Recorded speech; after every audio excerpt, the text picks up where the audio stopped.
In the cold shadows of the Second World War, as Europe burned and empires trembled, the fate of the world hung upon the decisions of three men. Joseph Stalin, Franklin Delano Roosevelt, and Winston Churchill, leaders of the Soviet Union, the United States, and Great Britain, formed an uneasy alliance bound by necessity, not by trust. Their meeting in Tehran in 1943 would shape the course of history. Yet, behind the scenes, another story unfolded. A plan so audacious that, had it succeeded, the world might have taken a far darker path. It was called Operation Long Jump. This is the story of the German attempt to assassinate the Big Three. The tale begins in the corridors of Nazi intelligence, within the walls of the Abwehr and the SS. In 1943, with the tide of war turning against Germany after defeats in Stalingrad and North Africa, Adolf Hitler and his intelligence chiefs were desperate. The Führer's faith in victory was fading, but his obsession with spectacle and revenge remained. If the German army could not defeat the Allies on the battlefield, perhaps a single blow, a decapitation strike, could change everything.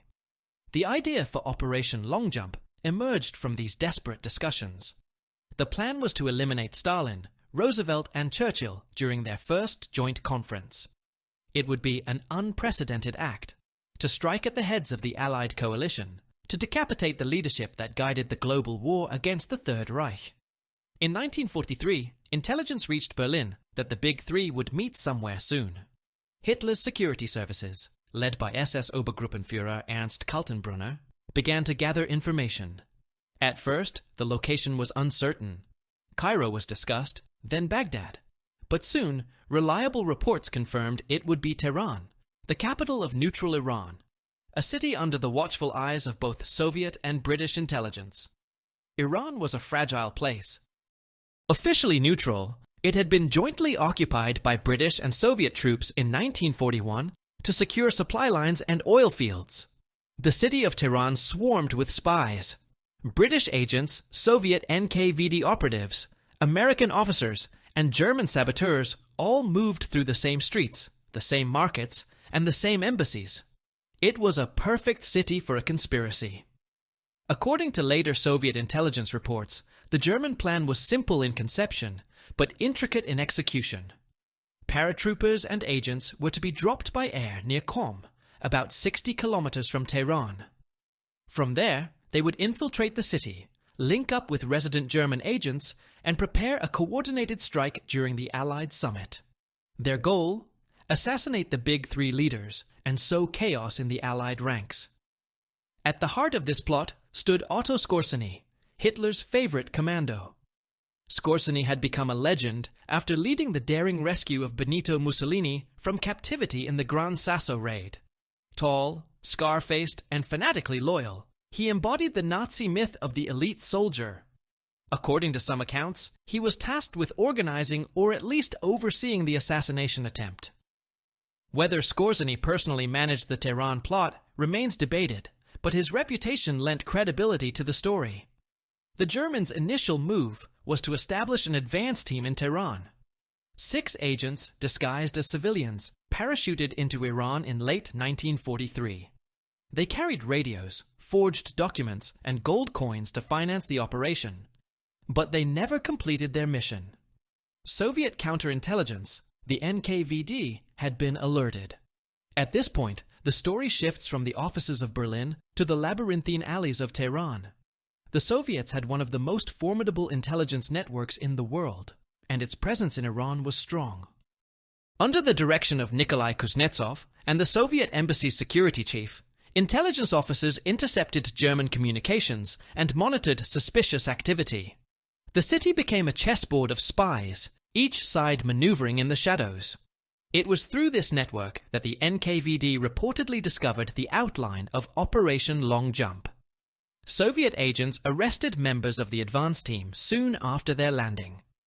The captured operatives confessed under interrogation that their task was to prepare for a larger strike force to arrive later. Among the information they carried were detailed maps of Tehran, the location of the embassies, and possible sniper positions. As the NKVD unraveled the threads of the plot, the conference in Tehran approached. Stalin, Roosevelt, and Churchill were scheduled to arrive in late November 1943. Each of them carried the burden of the war on their shoulders, yet they also faced personal vulnerability. Roosevelt, weakened by illness, could barely walk. He relied on close aids and American security. Churchill, though wary of Soviet intentions, traveled with confidence but insisted on his own arrangements. Stalin, ever paranoid, had brought an army of bodyguards. The Soviet dictator trusted no one, least of all his allies. The meeting of the Big Three was to take place at the Soviet embassy compound in Tehran. The decision to use that location was not accidental. Soviet intelligence had warned Stalin that the German plot might target the American legation, located several kilometers away. To ensure security, Stalin invited Roosevelt to stay within the Soviet compound itself, claiming it was safer and easier to protect. Roosevelt accepted, perhaps unaware that this also allowed Stalin to monitor him more closely. Inside the heavily guarded walls of the Soviet embassy, the conference began. From November 28th to December 9th, 1943, the leaders discussed the fate of Europe, the timing of the D-Day invasion, the opening of a second front, and the shape of the post-war world. Outside those walls, the streets of Tehran pulsed with tension. Soviet patrols swept the neighborhoods. Suspects vanished. In the distance, German agents were hunted, one by one. According to later Soviet accounts, the second group of German paratroopers, those meant to complete the operation, never reached Tehran. The NKVD had already compromised the landing zones and destroyed the network meant to receive them. Operation Long Jump had failed before it began. Yet the story did not end there.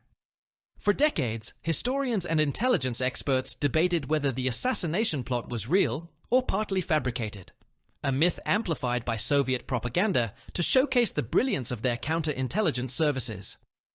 Western historians have found little direct evidence beyond Soviet reports and post-war testimonies. Still, circumstantial details suggest that German intelligence had indeed considered striking the Allied leaders, even if the full Operation Long Jump, as described by Soviet sources, may never have been launched in its entirety. The Tehran Conference concluded successfully. Stalin, Roosevelt, and Churchill left Iran alive, their alliance intact, though fragile. The decisions they made there paved the way for Operation Overlord, the Allied invasion of Normandy in 1944, and marked the beginning of the end for Nazi Germany. But in the dim corners of history, the shadows of Operation Long Jump still linger, a reminder of how close the world may have come to chaos. The echoes of Tehran did not fade easily. The idea that the three most powerful men in the world had sat together while Nazi agents plotted their deaths became the stuff of both fear and fascination. The Soviet Union proudly declared victory not only on the battlefield, but in the invisible war of spies. Newspapers across Moscow and London would later carry stories of how Stalin's secret police had saved the leaders of the free world. Yet, as with all great stories of espionage, truth and myth began to blur. In the months following the Tehran Conference, Soviet intelligence carefully crafted the official version of events. They presented Operation Long Jump as a grand Nazi conspiracy led by the infamous commando Otto Skorzeny, designed to destroy the Allied coalition at its peak. According to their narrative, the NKVD had intercepted every move, tracked every agent, and eliminated the threat before the world even knew it existed. But how much of this was real? Let us go back to the source, the German side. Inside the headquarters of the Sicherheitsdienst, the SS intelligence service, plans for sabotage and assassination were constantly in development. The Reich's espionage network extended across Europe and the Middle East, feeding Berlin with information through embassies, traders, and covert agents. By 1943, after the disaster at Stalingrad, the Nazi leadership sought ways to strike psychologically rather than strategically. Skorzeny himself was summoned to a private meeting with Heinrich Himmler. The Reichsführer spoke of a plan that could change the course of history. Skorzeny was told that the Führer wanted to deliver a devastating blow to the Allied leadership, to kill Stalin, Roosevelt, and Churchill in one stroke. It was to be the most ambitious operation ever conceived by German intelligence. Skorzeny later claimed he was skeptical. The logistics were nearly impossible. Tehran was deep in enemy-controlled territory. The city teemed with Soviet troops and British guards. To land agents, coordinate with local networks, and carry out synchronized assassinations seemed more like fantasy than strategy. Nevertheless, Hitler's orders were not to be questioned. According to German archives and post-war interrogations, an advance group of 6 agents was indeed parachuted near Qom in late autumn 1943. They included radio operators, Persian-speaking guides, and seasoned saboteurs. Their mission was to prepare safe houses, establish communication with Berlin, and await further instructions. But before they could complete their objectives, something went terribly wrong. Soviet agents, operating out of the embassy's intelligence unit, had been monitoring suspicious radio transmissions. Within days of the landing, the NKVD surrounded the area, captured several of the infiltrators, and seized their equipment. Under interrogation, the agents confessed they were awaiting additional reinforcements to carry out a special task in Tehran. The Soviets immediately linked this to the upcoming Allied summit. Whether the Germans had truly intended to assassinate the Big Three, or simply to spy on them, remains a matter of dispute. However, the NKVD treated the information with utmost seriousness.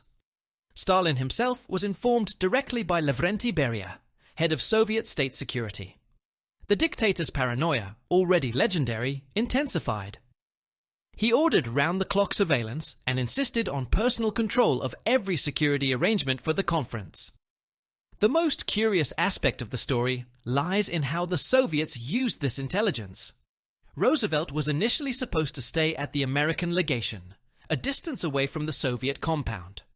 The NKVD argued that the German plot targeted precisely that location, and urged Stalin to persuade Roosevelt to relocate inside the Soviet embassy. It was both a security measure and a political maneuver. By accepting, Roosevelt would be under Soviet watch 24 hours a day. Stalin's plan worked perfectly. Roosevelt agreed, citing his limited mobility and the convenience of avoiding daily travel through the dangerous streets of Tehran. In reality, he and his entourage were now surrounded by Soviet guards, their every movement monitored, their conversations overheard. Churchill, ever suspicious, chose to remain at the British legation, but visited the others daily for meetings. Inside those heavily guarded walls, history was being written. The conference saw the first real discussions about the post-war map of Europe. Stalin demanded the opening of a second front in France to relieve pressure on the Eastern Front. Roosevelt supported it, while Churchill, cautious as always, proposed operations in the Balkans instead. In the end, Operation Overlord, the D-Day invasion, was approved for the summer of 1944. Meanwhile, outside the walls, the invisible war continued. NKVD patrols raided safe houses, rounded up suspected collaborators, and interrogated locals. Tehran became a city under siege by secrecy. Among the captured was a man known only by his codename Radomir, believed to be a key liaison between German intelligence and local sympathizers. His arrest and the discovery of encrypted radio messages convinced the Soviets that the German operation had been neutralized. The story might have ended there, but after the war, new fragments began to surface. Western intelligence officers, investigating Nazi archives, found references to a mission codenamed Weitsprung, long jump. The documents were fragmentary, but they did confirm that a plan existed to conduct special operations against Allied leaders abroad. Whether Tehran was the chosen target remained uncertain, yet the pieces began to fit. For the Soviet Union, the legend of Operation Long Jump served a powerful purpose. It was a narrative of triumph, of vigilance and heroism against the cunning of the enemy. Films, novels, and even official histories celebrated the NKVD's success. In 1968, a Soviet movie titled Tehran 43 dramatized the story, turning it into a cinematic myth that captivated audiences across the Eastern Bloc. In the West, skepticism persisted. American and British intelligence analysts reviewed available evidence and concluded that while the Germans may have planned acts of sabotage, there was no solid proof that a genuine assassination attempt had reached an operational stage. Some even argued that Stalin had exaggerated the threat to justify tighter control over Roosevelt during the conference. Still, the mystery refused to fade.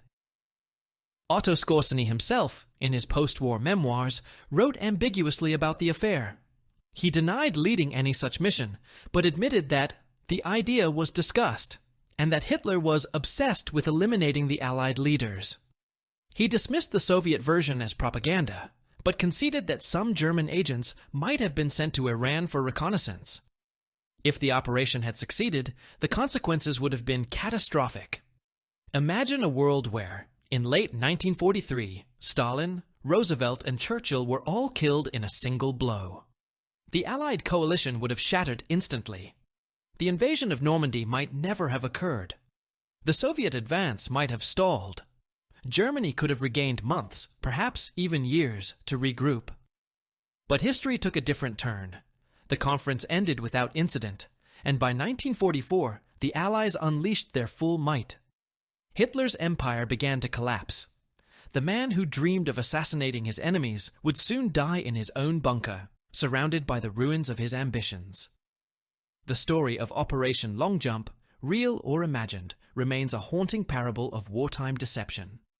It shows how fear, secrecy, and intelligence could shape the fate of nations as much as armies and tanks. For the spies who lived and died in those days, Tehran was not just a conference. It was a battlefield. In the winter of 1943, Tehran became a fortress disguised as a city. Streets were patrolled by Soviet soldiers, alleys watched by British agents, and rooftops manned by secret police. Every shadow seemed to hide a spy. Every whisper carried suspicion. Within this tense atmosphere, the conference that would determine the shape of the post-war world took place. And behind its closed doors, the spectre of Operation Long Jump loomed. To understand the magnitude of this plot, we must step into the invisible world of espionage that surrounded it. The Tehran Conference was not merely a diplomatic meeting. It was a convergence of the greatest intelligence services of the time. The NKVD, MI6, the OSS, all operated simultaneously, often in competition, occasionally in cooperation. The Soviets maintained the largest security presence. Stalin's distrust of both his allies and his enemies knew no limits. He ordered his secret police to control every point of access to the embassy compound. Streets were sealed off. Residents were questioned. Even the staff of the other embassies were under surveillance. Stalin feared infiltration not just from Germans, but from his supposed partners, the British and Americans. At the same time, British intelligence was conducting its own counter-espionage operations. The Special Operations Executive, or SOE, had long worked in Iran to undermine Axis influence. German agents had been active in Persia since before the war, exploiting anti-British and anti-Soviet sentiment.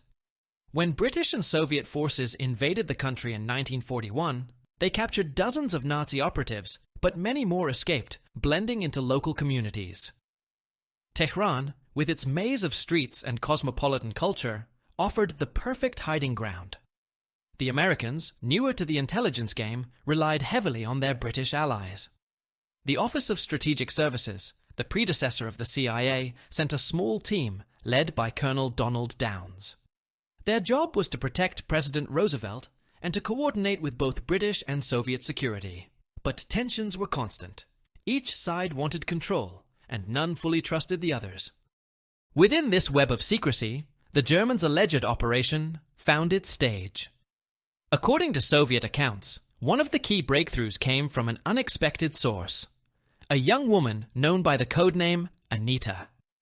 She was said to be a double agent, working inside the German network while secretly feeding information to the NKVD. Through her, the Soviets learned of the planned parachute landing near Qom and the arrival of a commando team led by an agent named Ulrich von Ortel. Anita's reports painted a vivid picture. The Germans intended to infiltrate Tehran disguised as Allied officers and strike during one of the official receptions.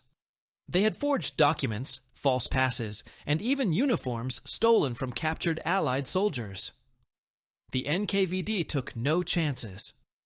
They surrounded the likely drop zones and tightened the security cordon around the city. When the first team of German agents landed, the Soviets were ready. Within hours, they intercepted their radio signals. The men tried to reach Tehran, but were ambushed near Qom. Some were killed in the skirmish, others captured alive. The prisoners were brought to the Soviet embassy for interrogation. One of them, according to declassified reports, confessed that their mission was to prepare Tehran for the arrival of a special detachment. He named several accomplices inside the city: merchants, translators, and hotel owners who were secretly working for the Germans. NKVD teams raided these contacts and found weapons, explosives, and coded messages. Whether these discoveries were genuine or staged remains debated, but at the time, the evidence seemed undeniable. As the conference began, the fear of infiltration reached its peak. The Soviets installed additional checkpoints around the embassies. Even Churchill's movements were restricted. His entourage complained that the NKVD treated them like prisoners. Roosevelt's quarters inside the Soviet compound were heavily guarded, with security personnel stationed in adjoining rooms. The American president, confined to a wheelchair, took the situation with calm humor, telling aides that, "At least Stalin's guards seem fond of me." But Stalin's motives were far from friendly. He used the assassination threat as leverage. By convincing Roosevelt that the Soviets had saved his life, he hoped to strengthen their political bond and weaken Churchill's influence.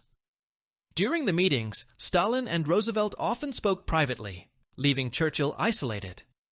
It was a subtle but effective diplomatic maneuver, one that reshaped the dynamics of the Allied alliance. Meanwhile, the NKVD continued to sweep Tehran. On the night of November 29th, agents stormed a house on the outskirts of the city, where, they claimed, the remaining German operatives were hiding. Gunfire echoed through the darkness. By morning, the operation was declared a success. The long jump conspiracy, according to official Soviet statements, had been crushed. In reality, historians later found no trace of the supposed second landing group. Some believe that the entire story of a larger team was invented by the NKVD to justify their expanded control over security. Others argue that the second group might indeed have been en route, but canceled the mission after realizing their communications were compromised. The truth may never be known. Inside the Soviet embassy, the atmosphere was one of guarded celebration. Stalin, relieved but still suspicious, reportedly told Beria, "They wanted to kill us all. Now they will die themselves." The Soviet leader was convinced that the Germans would stop at nothing. His paranoia was not unfounded. In the following months, several real assassination attempts were made on Allied leaders elsewhere, though none came close to success. For Roosevelt, the Tehran Conference was a triumph of diplomacy. He saw in Stalin not a tyrant, but a pragmatic partner. Churchill, on the other hand, left Iran uneasy. He sensed that the Soviet Union would become the new threat once Germany was defeated. In his memoirs, Churchill later wrote that Tehran showed us victory, but also the shadow of future division. As the Big Three departed, Tehran returned to its uneasy calm. The NKVD maintained its presence, quietly erasing traces of the operation. Many of the captured agents vanished into Soviet prisons. Files were sealed. Witnesses disappeared. The details of the plot became part of a classified archive known only to a few high-ranking officers. It would take years before fragments of the story emerged again. Through defectors, journalists, and historians piecing together scattered evidence. Yet even decades later, no complete documentation of Operation Long Jump has ever been found. This absence of proof has fueled endless speculation. Was it a real plot, a Soviet exaggeration, or a convenient fabrication? Whatever the truth, the myth of Long Jump became a weapon of its own. It reinforced the image of the Soviet Union as the vigilant guardian of global stability. It portrayed the NKVD as infallible, always one step ahead of its enemies, and it cemented Stalin's reputation as a survivor, the man whom Hitler could never touch. For Germany, the failure of such daring operations symbolized the waning power of its intelligence services. By late 1943, the Abwehr was collapsing under Gestapo suspicion. Admiral Wilhelm Canaris, its chief, was accused of disloyalty and later executed. Otto Skorzeny continued his exploits elsewhere, in Hungary, in the Ardennes, and later as a post-war mercenary. But he would always deny involvement in the Tehran plot. The story of Operation Long Jump survived not because of documents, but because it embodied the drama of its time. A world on the brink, men of power meeting under threat, and secret wars fought in the shadows. It remains one of the great mysteries of World War II, a blend of truth, propaganda, and legend, inseparable from the politics that created it. The legend of Operation Long Jump did not die with the war. Instead, it evolved, changing shape with every retelling, every new revelation, and every hidden file that surfaced from forgotten archives. What began as a wartime rumor grew into a cornerstone of Soviet mythology, a triumph of intelligence that elevated the NKVD to near mystical status. But beyond propaganda, there was something deeply human about this story. It reflected the paranoia, desperation, and ingenuity of a world consumed by war. And it revealed how, in the shadows, the lives of millions could hinge on the actions of a few unseen men and women. After 1945, the Soviet Union emerged as one of two global superpowers, its leaders eager to shape the narrative of victory. Stalin, who had always cultivated the image of a man shielded by fate, allowed the story of Long Jump to circulate in official circles. In speeches and films, the NKVD was praised for foiling a massive Nazi plot to assassinate the liberators of mankind. The tale was retold in schools, newspapers, and museums, its details shifting with each new version.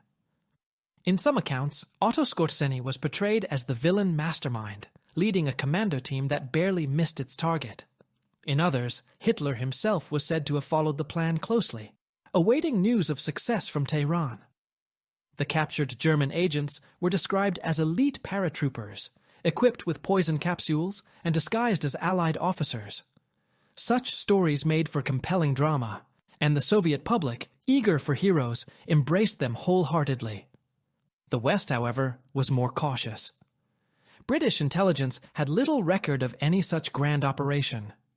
MI6 agents in the region had noted increased German activity in Persia, but no verified attempt on the lives of Allied leaders.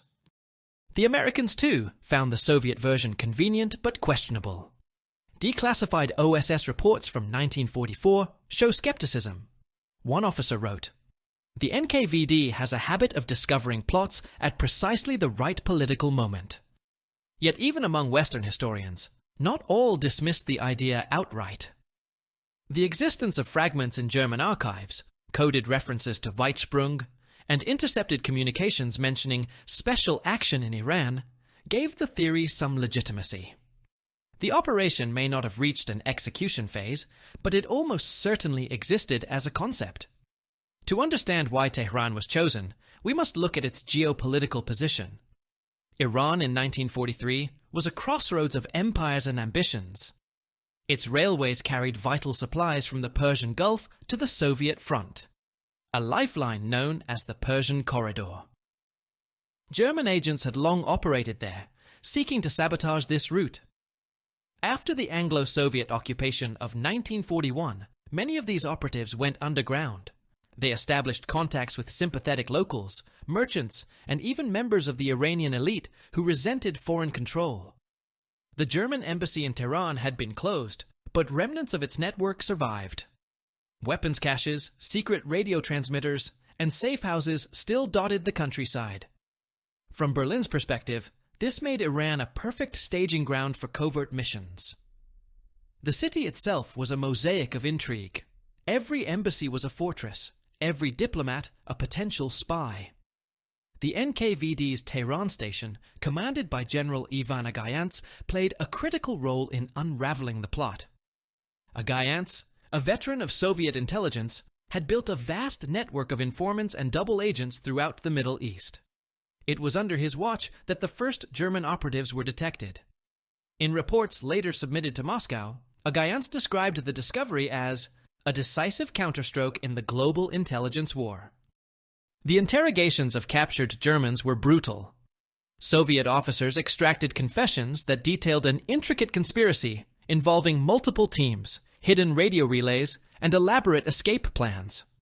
Whether those confessions were obtained under torture or fabricated to impress higher command remains unclear. But once the reports reached Stalin's desk, the dictator accepted them as absolute truth. For Stalin, the plot confirmed what he had always believed, that his enemies, both foreign and domestic, were constantly conspiring against him. It reinforced his worldview and justified his obsession with security. During the Tehran Conference, he moved with extreme caution. Every meal was tested, every corridor guarded by armed sentries. Even Roosevelt's closest aides were required to pass NKVD checks before entering Stalin's residence. The Americans, though grateful for Soviet protection, grew increasingly uneasy. Roosevelt's personal security chief, Mike Riley, later recalled that the Russians seemed to know too much, not only about the Germans, but about us. Indeed, the NKVD had bugged every room in the embassy compound, recording the private conversations of all three leaders. It was espionage on an unprecedented scale, and the supposed assassination plot provided the perfect justification. After the conference, these recordings were analyzed in Moscow.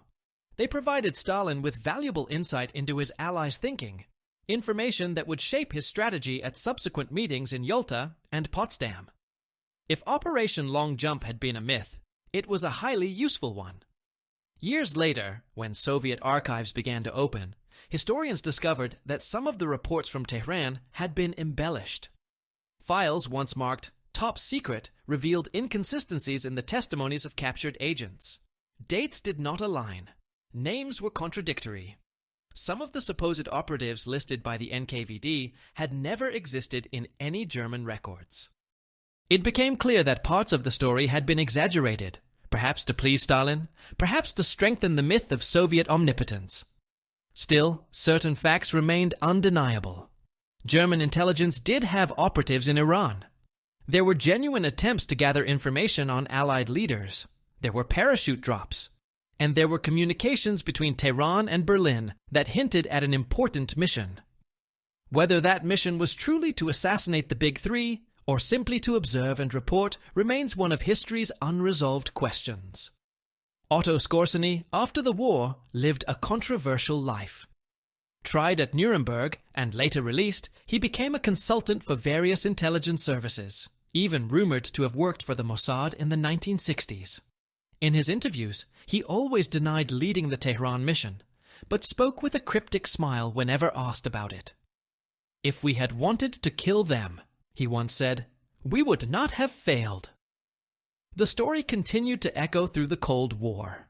In 1968, Soviet and French filmmakers released Tehran 43, a dramatic retelling of the plot that captivated audiences across Europe.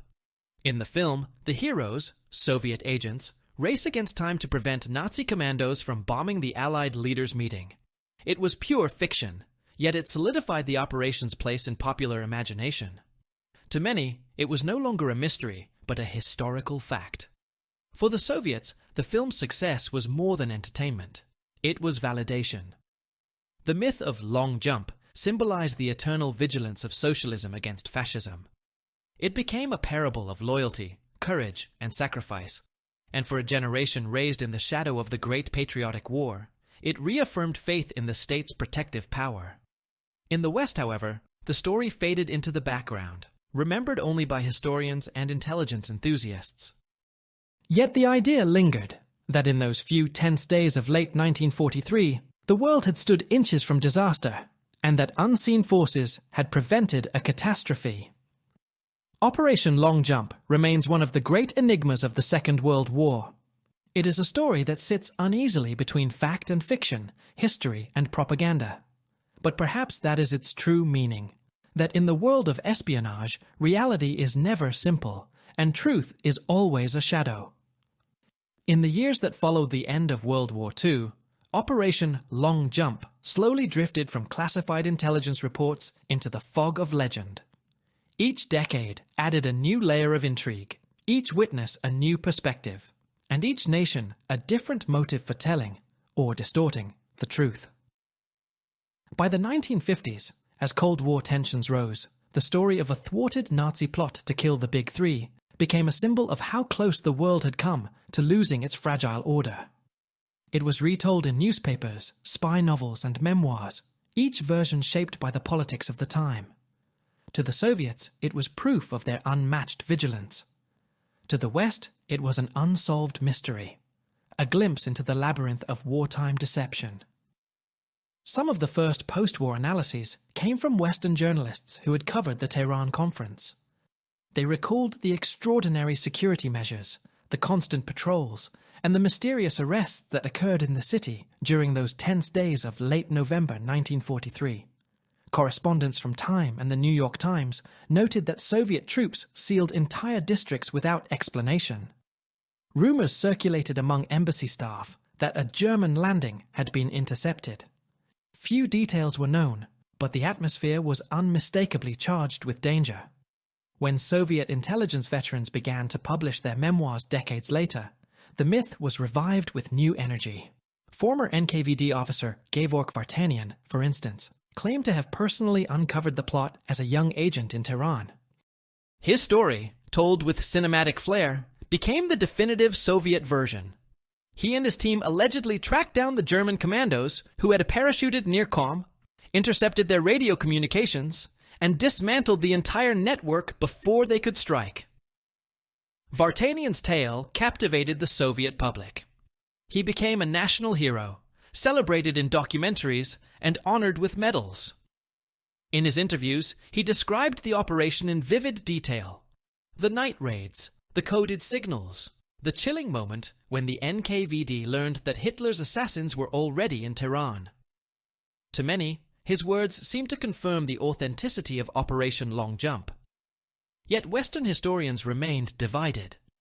While no one doubted Vartanian's bravery, few believed the plot was as grand as the Soviets claimed. Some argued that the NKVD might have uncovered a smaller intelligence mission, perhaps an attempt to gather information on Allied activities, and exaggerated it into a global conspiracy.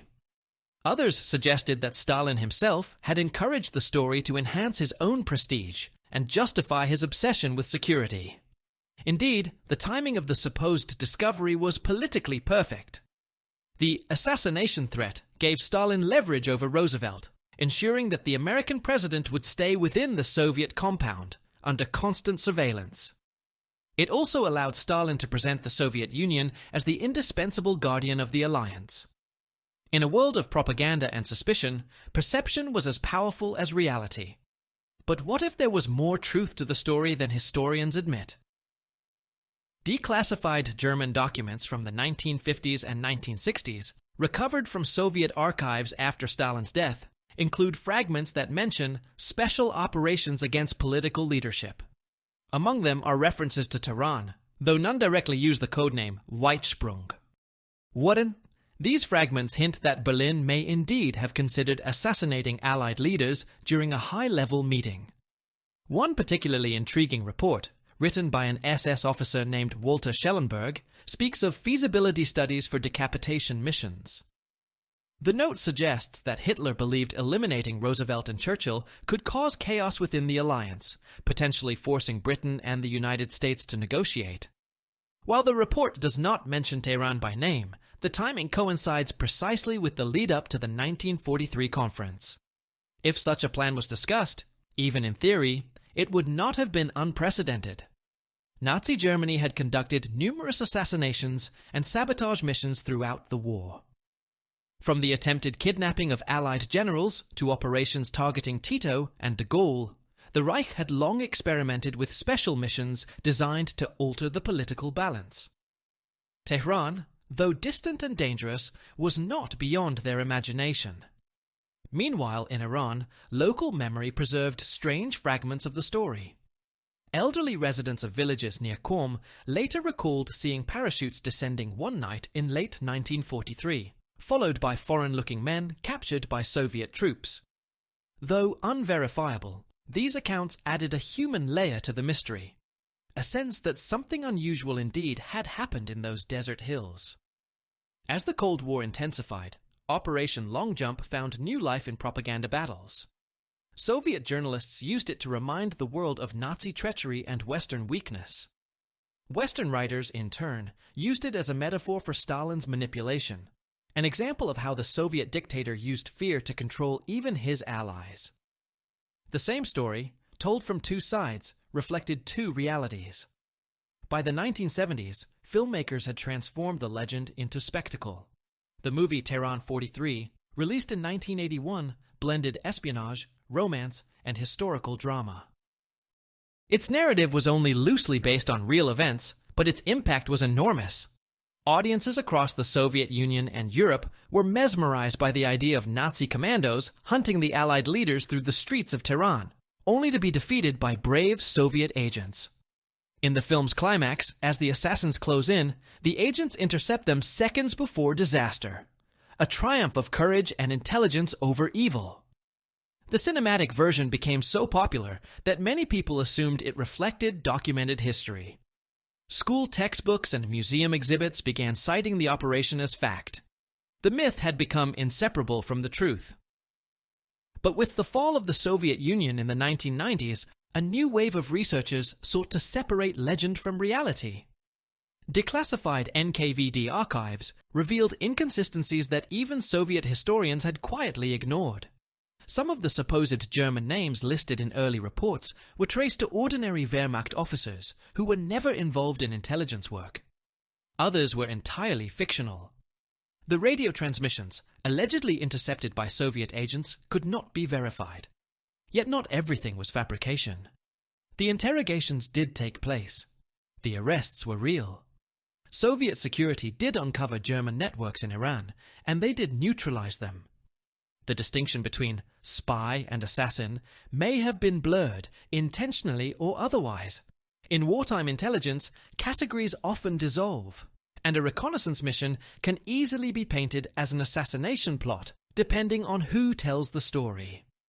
Perhaps the most revealing aspect of Operation Long Jump lies not in whether it happened, but in why it was told the way it was. For Stalin, the story reinforced his authority and justified his mistrust. For Soviet propaganda, it proved the vigilance of socialism. For the West, it became a cautionary tale about the dangers of totalitarian deception. In this sense, Long Jump was not merely an operation. It was a mirror of the age. It reflected the fears and ambitions of leaders who ruled by secrecy, the fragile trust that held alliances together, and the way truth itself became a weapon. Even today, historians approach the story with caution. The absence of hard evidence does not mean the absence of events. In the shadow world of espionage, silence is as deliberate as words. Files vanish, witnesses die, and myths fill the void. Operation Long Jump endures precisely because it cannot be fully proven or disproven, a paradox that gives it eternal life in the annals of intelligence history. It is a reminder that the Second World War was not only fought with armies and tanks, but with secrets, lies, and invisible wars, and that, in the twilight between fact and fiction, the truth sometimes hides not in what was done, but in what was believed. The mystery of Operation Long Jump closes not with certainty, but with echoes. It remains one of those stories that history refuses to seal, a tale suspended between worlds, where fact, fiction, and propaganda coexist in uneasy balance.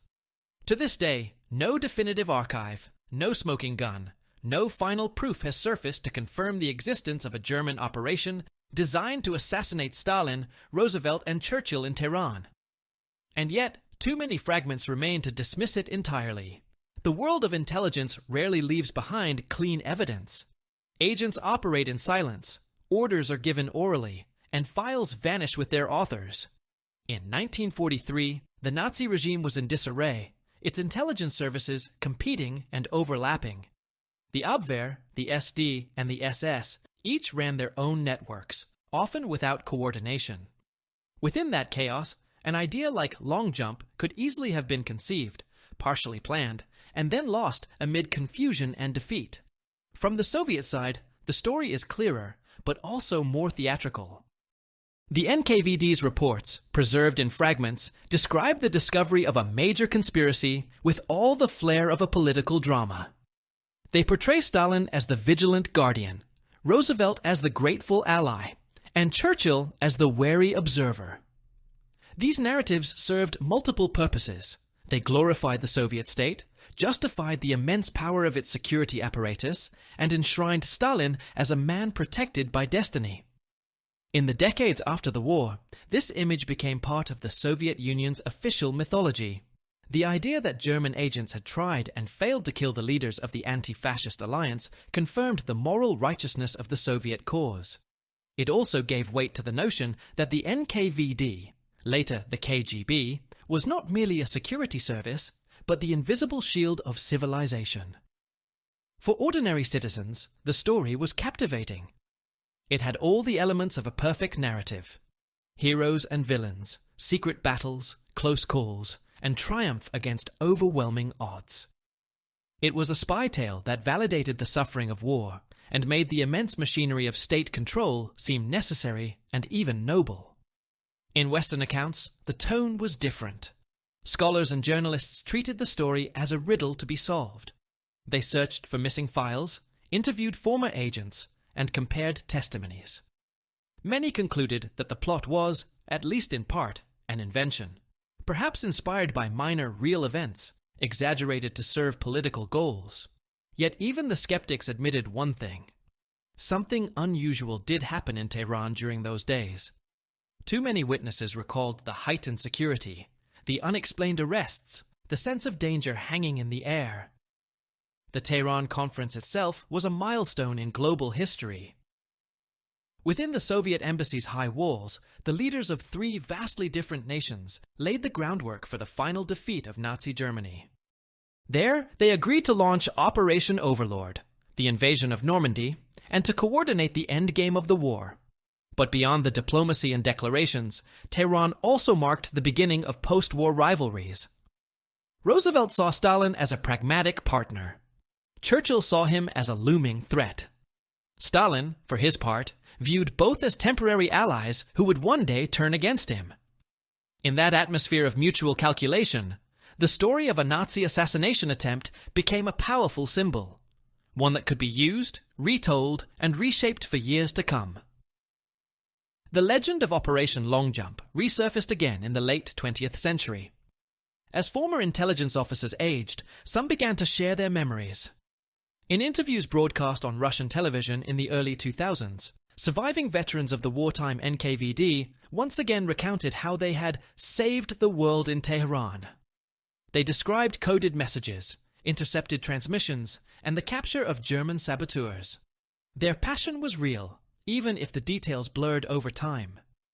Western intelligence agencies, too, revisited the matter. Declassified CIA analyses from the 1970s and 1980s noted that, while the evidence for an assassination attempt remains circumstantial, it aligns with known German interest in special operations targeting Allied leadership. In other words, while no formal operation may have been launched, the idea itself existed, and perhaps that was enough. In espionage, intentions matter as much as actions. The mere rumor of a plot can reshape alliances, alter decisions, and redefine trust. If Stalin believed in the threat, it changed how he dealt with his allies. If Roosevelt believed he owed his safety to Soviet intelligence, it changed his perception of Stalin. In that sense, Operation Long Jump achieved its purpose, even if it never happened. Over time, historians have come to see the story not only as a tale of wartime intrigue, but as a lesson in power. The manipulation of information, the use of fear, and the crafting of legend were as potent as any weapon. They shaped not just the events of 1943, but the entire psychological landscape of the 20th century. Today, Tehran stands as a modern capital, bustling with life and memory. Few of its citizens remember that, for a few tense days in 1943, it was the center of the world. A city where the balance of global power rested in secrecy and fear. Somewhere beneath its streets may still lie the remnants of that forgotten battlefield of spies, a broken radio, a hidden cache, a long-buried name. Operation Long Jump endures not because it is proven, but because it is possible. It sits in the liminal space between what is known and what is believed. It embodies the uncertainty that defines all intelligence work. The idea that history is written not only by what happens, but by what people think has happened. If the story is a myth, it is a myth born of truth. That the world of 1943 was one of shadows, where information was more valuable than armies, and a single rumor could change the course of history. If it is true, then it is one of the most daring and failed operations of the war. Either way, the lessons remain the same. The power of secrecy, the fragility of alliances, the constant interplay between truth and illusion. Operation Long Jump reminds us that behind every great event, there are unseen struggles, wars fought without borders, heroes without names, and stories without endings. And so, as we look back on that winter in Tehran, we see not only the faces of three leaders meeting to decide the fate of the world, but also the unseen forces that watched from the shadows. In those hidden battles, history itself was at stake. In the end, perhaps the most haunting truth of Operation Long Jump is this: that even when it failed, or perhaps never began, it succeeded in shaping how we remember the war. It became a parable of vigilance and deceit, a testament to how power survives not through strength alone, but through control of the story. In the grand theater of the Second World War, Long Jump remains one of its most enigmatic scenes. A story half whispered in the corridors of embassies, half remembered in the confessions of spies, and forever suspended between history and legend. As long as nations guard secrets and power hides behind silence, the ghost of Tehran will never fully fade. The world may move on, but in the quiet corners of intelligence archives and the imagination of those who study them, Operation Long Jump still waits. A mystery unsolved, a question unanswered, a shadow unending,